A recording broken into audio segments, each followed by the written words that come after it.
بسم الله الرحمن الرحيم والصلاة والسلام على رسول الله صلى الله عليه وسلم وعلى آله وأصحابه وسنة أجمعين يوم الدين. Good evening. Since my last post, I've gotten a lot of questions about some of the things that involve my mindset. So I decided to take some time out to briefly explain the mindset of an individual coming into an incarceration situation. And it's different from any other atmosphere that you ever encountered in your life, especially coming in as a 16-year-old. And don't let anyone ever tell you anything different that's been incarcerated. Surely this is their mindset coming in for the first time. You scared as hell. And that is what it is. But one of the things that you have to understand and that you do is that you know that you have to survive. And for some of us, our survival tactics were different ways. Some of us have done some horrible things to survive. Some of us have found a niche and learned how to navigate the system of incarceration to survive. Some of us have paid our way to survive.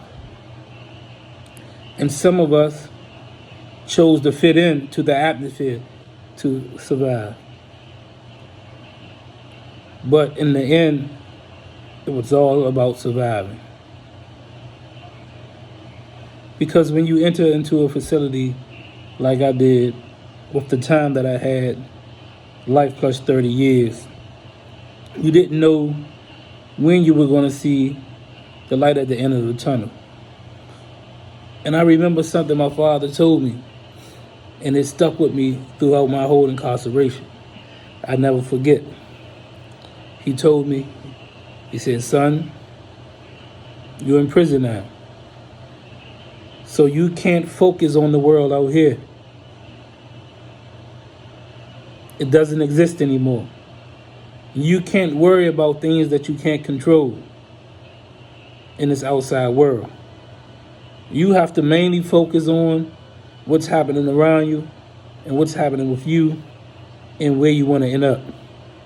Because if you don't, you're going to get lost." And I took that to mean that if I focused on what was going on out there in the outside world with my family and my friends, that I would lose touch what the reality of my affair was. And that was surviving. So this is just briefly an introduction of going into a facility as a young teenager and the mindset of them. And as time goes on, we'll briefly touch on more and more things. Assalamu alaikum wa rahmatullahi wa barakatuh. And to everyone else, be blessed.